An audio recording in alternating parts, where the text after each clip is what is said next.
everybody. It's Kate with Heart and Gardening and Home. I have missed you guys. It has been a little bit since I've made a video. I have just been doing so much in the garden that I just haven't had time to film. But today I'm going to be filming a full garden tour. So there's lots of stuff that needs to come out that is, you know, spring crops, the beginning of spring, cool weather stuff. And so I wanted to make a video so you guys could see it in like its full glory. Some of it's getting kind of messy, but before I ripped out all that stuff. I am in zone 7A, Tennessee, and it is June the 8th, I think. So we're almost like to the halfway point of June, which is crazy, and that's when everything starts really taking off. There's so much to show you guys, and I'm excited to bring you along and do it.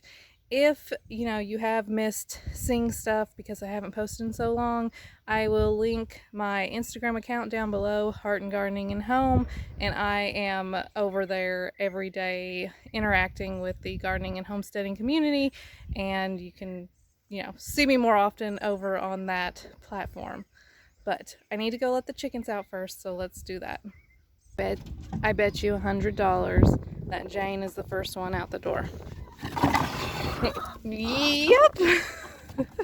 Every time. Good morning, ladies and gentlemen. Good morning. Okay, so we'll just take a quick glimpse at this bed. This is actually my daughter's bed, and so they've kind of divided it into two parts, but they have lots of stuff going on and lots of weeding they need to do. But they have like arugula that they feed the chickens, and they've got their tomatoes, some onions, and some cucumbers. So that's the girls' bed. This first bed I'm going to show you is my full pepper bed. It is basically all peppers all the way down. There's a basil randomly in the middle, and there's cucumbers at the end that climb up that trellis. That's just a pallet that we made. I love that little trellis system we made though, because it was cheap and easy, and the cucumbers do really well climbing up it. Also, I have to say, if there's some weird little glares, my phone is completely like cracked and destroyed, and I have a replacement coming, and I could have waited to do the video, but there's stuff I need to get out of here like in the next day or so, and so I had to film it with the crack in the, you'll see like a glare sometimes or whatever. It's a little windy today too, which I don't like filming when it's windy because of the extra noise, but we gotta get through it. So the peppers were slow to take off, but they're really starting to grow. I was really bad plant mom when it came to labeling these. I took a picture on my phone and labeled it that way, but it didn't save all the pictures, I feel like.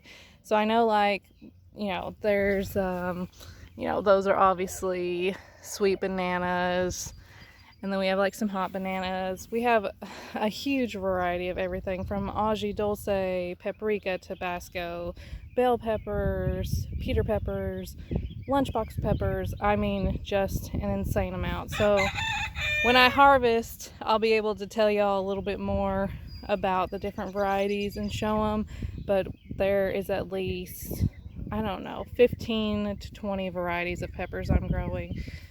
There's my little lone basil plant. On this trellis right here, we have one extra long Thai loofah, which is not doing too great. I planted the last of my seeds I had of that, so we'll see. It's a really late start for loofahs, which I hate, so I don't know what's going to come from that. Some red noodle beans on this side. Look at these orange cosmos. I've never grown orange ones before. They are so cute. So we have a pea growing up this side of the trellis, and you can see a whole pea tunnel on that side, and that's one of the things that needs to hurry up and come out. They're starting to, you know, do their thing and go out. So as we come through the tunnel, I have some Kajari melons that will grow up this side of the trellis, as well as some cucamelons, one blue shelling pea plant, that is going to come out as well. And I have a bunch of radishes that need to come out. They're getting big, and some are going to seed, and we need to harvest those. Also, everything that is in this video is grown from seed unless I specify otherwise. I've picked up a few starts from a nursery I found recently just to plug in here and there, but everything else is from seed, which is insane that all of this that's why it's been so much work, as you guys know, and why I have been a little absent on the YouTube platform. So we have some pretty nasturtiums right here, and my first year growing anise. And then we have a couple eggplants, and then these are all volunteer ground cherries, and I will pull some of them up. I might leave this one since it's getting big, but it's really close to the eggplant, so I don't know for sure. We have some snapdragons, and here is the pea tunnel from this side. As you can see, lots of peas. So this is going to get ripped out ASAP because of what's on the other side. I got some more nasturtiums. Those are bulbing onions down there. These are a red bunching onion that I just cut off of for dinner. And in these two planters I have back here, one right here and one right here, are some morning glories and gladiolus, and then some other type of bulb that one of my best friends gave me to plant. So, ooh, I love red nasturtiums. So right here I succession planted potatoes. Some of them are starting to flower, but we'll wait until the foliage gets yellow and dried out looking, and that's when we will harvest. And they should be, since I succession planted them, it should be in a nice succession, so maybe over the course of 3 weeks or so, 4 weeks, we can get a little bit of potatoes every week. So I won't do it as like one big harvest. I will just harvest kind of as needed for my favorite soups up at Toscana. These peas need to come out ASAP is because there are loofahs planted along that trellis, and they're getting shaded out between the potatoes and bulbing onions, and then the peas. The peas need to come out so they can get that morning sun and start taking off.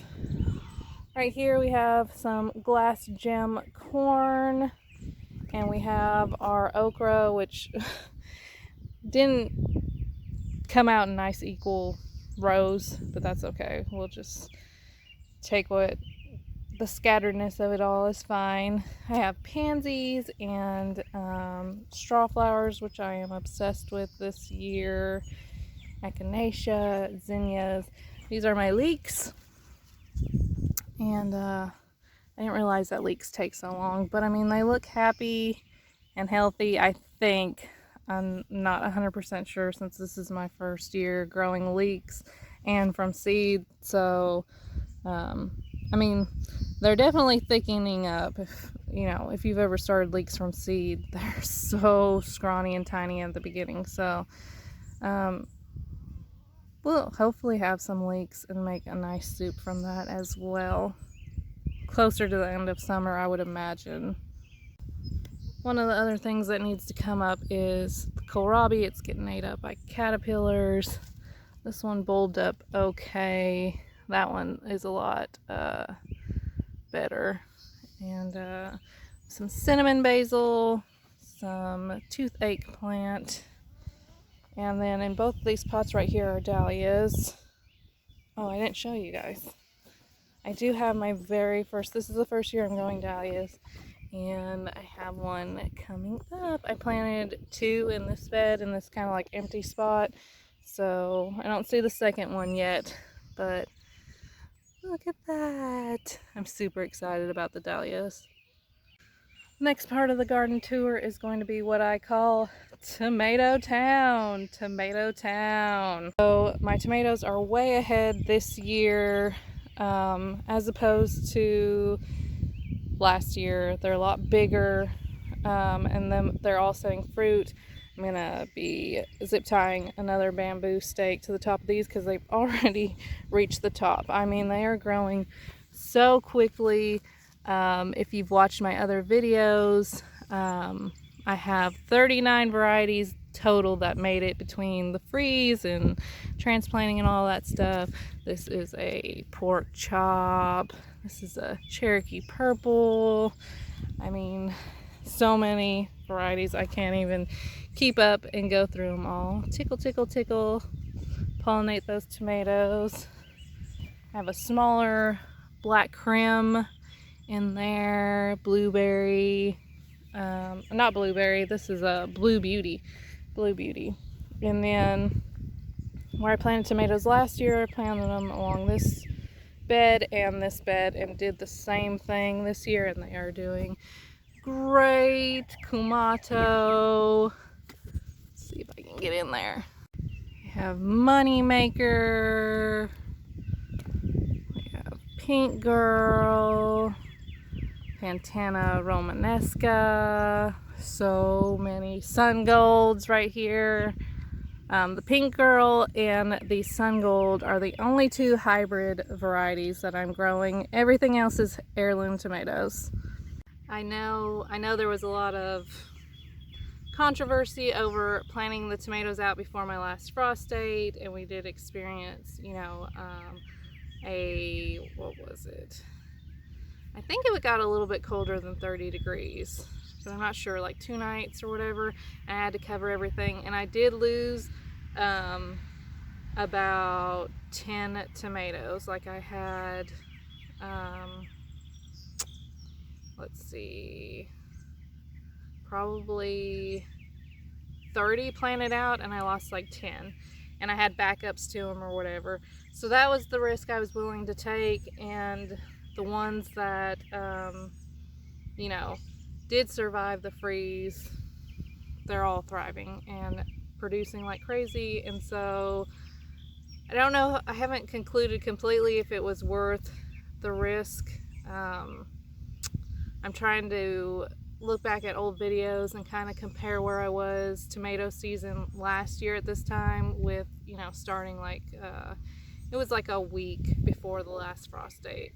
And I think last year I planted a week after the last frost date. So I haven't, we'll see which one of these tomatoes ripens up, and then I'll be able to compare it a little better with the first tomato that ripened last year, because I know when that was.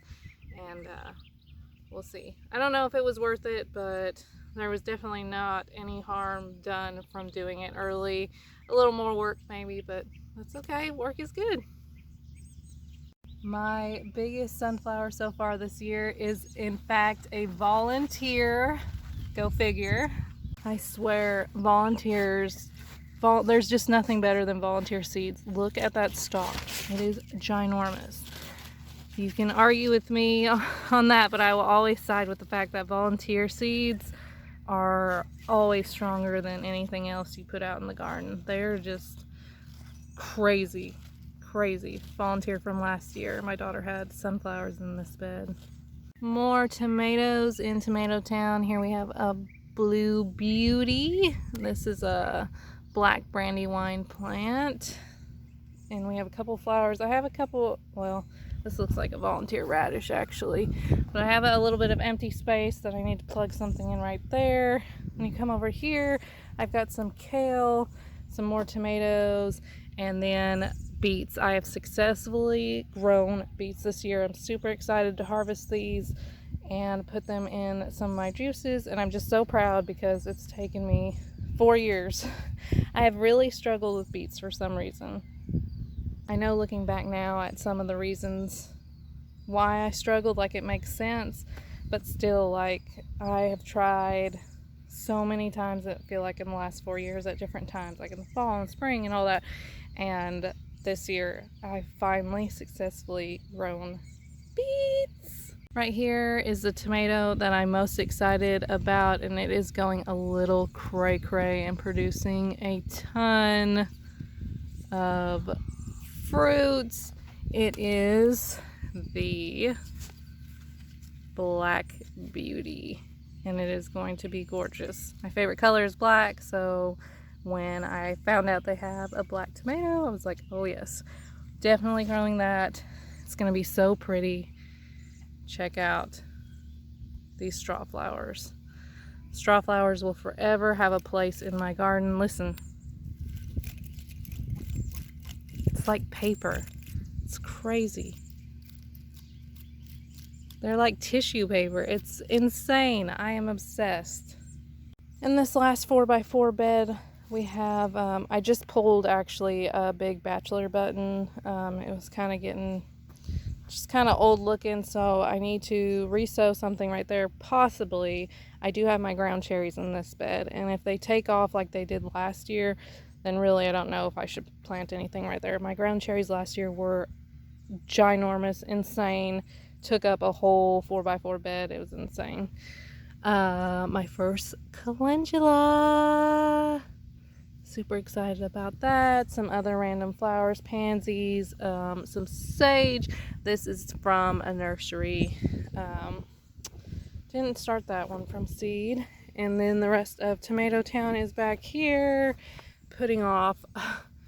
I mean, this is I lost the name tag for this one. I don't know what this is, but whatever it is, holy cow, you are prolific. Holy cow.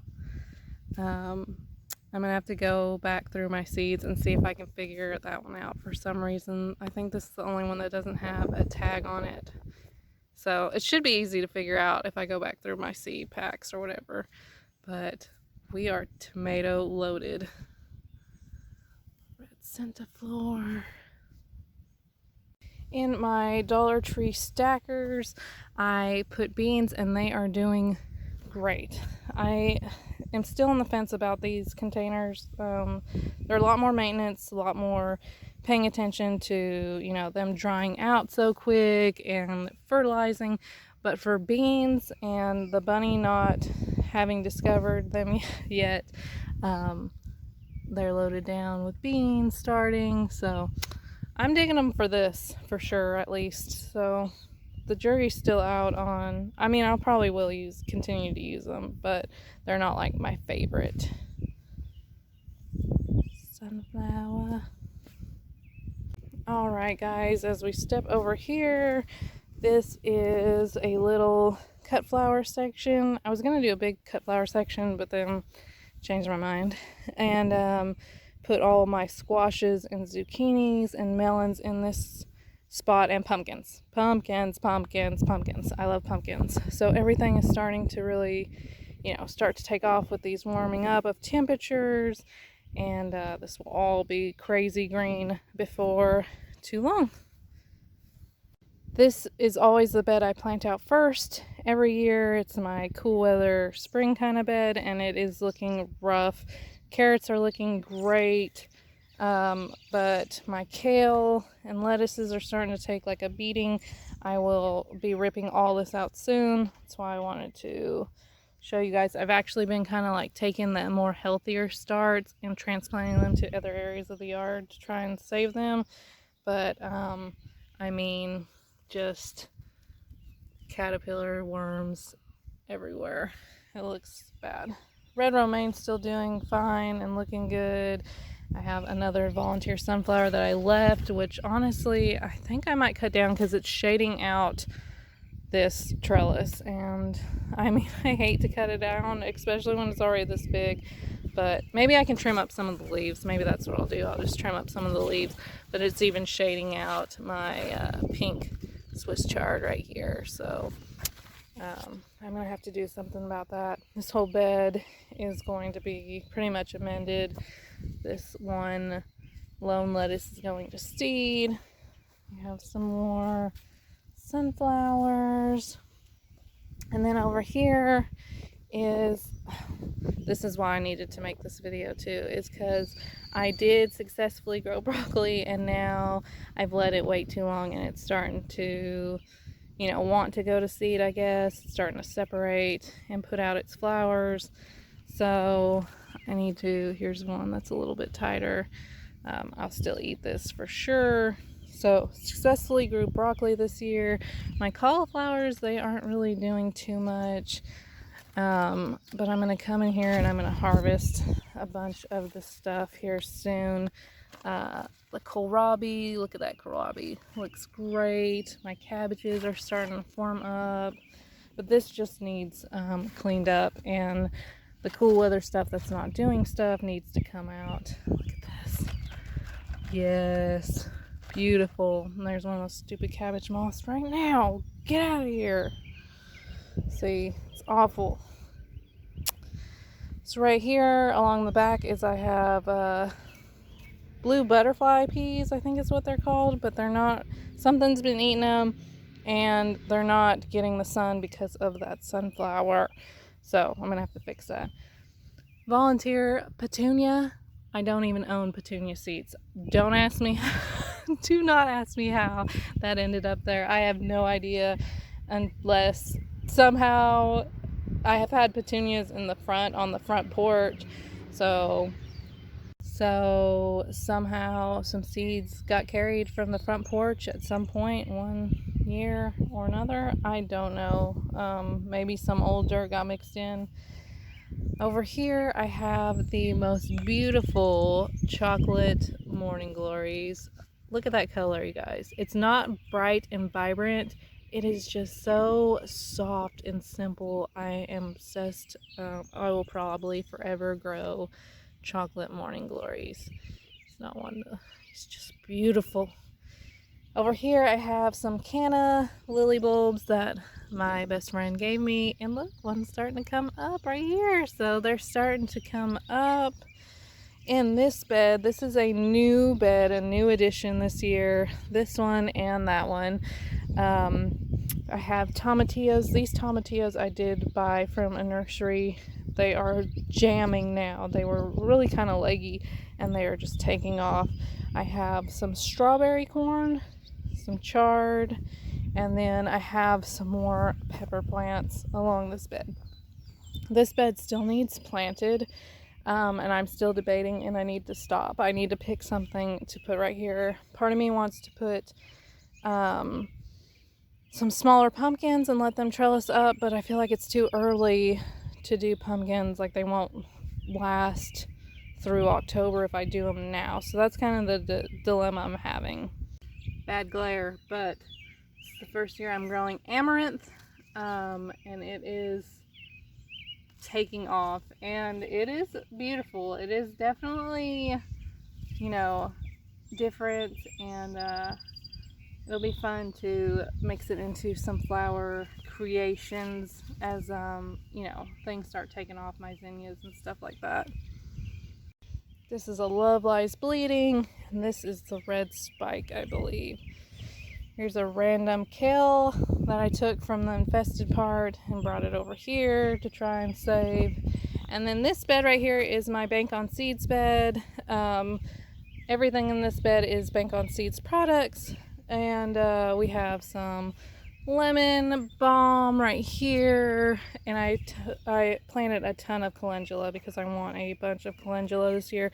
So there's a ton of calendula planted out, catnip coming up, echinacea, and there's some other mints in there as well, and some chamomile in the very back corner over here. And then these are all my Bank on Seeds tomatoes. If you guys recall, I did a whole like unboxing thing on Bank on Seeds, and it's in one of my previous videos, and if you ever want to check them out, you can always get 10% off using that code that's in that video. So all of their tomatoes are doing great. There's 8 different varieties here: vintage wine, organic Valencia, Matt's wild cherry, black cherry, and some others in there. But look, check out this vintage wine, how it's like striped. So pretty, so pretty. I will leave the link below in this video too if you ever want to check out what they have. They have really cute little seed packs that are like themed kinda, and they are super cute and they're super great. And now we are entering the last section of the garden If you made it this far, congrats. This is the kind of like random grow bag section. I have my lavender, which is just doing great, and one of my favorite things I've grown this year. That is not from seed. That is a start from a nursery. I have a sugar pie pumpkin that is way too big for this small bag, but we're experimenting because you guys know that I love experimenting. This is a paprika or Tabasco pepper. I can't remember which one is which. These tomatillos are from seed, so these are mine that were kind of smaller and I got impatient, so I bought the nursery starts, and now look at them. I mean, it's bigger than the bigger nursery starts I bought. So tomatillos from seed. This is another black beauty that I'm starting. Oh, I have a black creme over here that is really starting to take off, and some jalapenos in these 2 bags, and some sage. And look at this purple ruffled basil.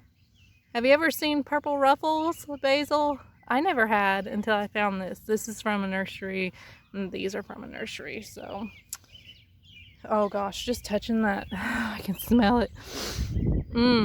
I am obsessed with basil. It's probably now my favorite herb to grow. I love it so much.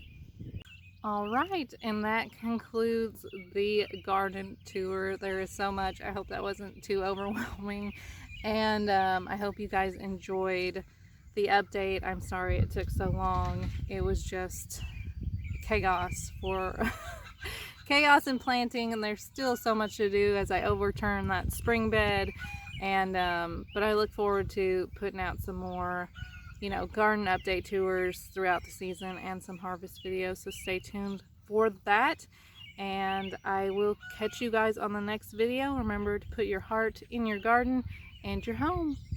Bye guys.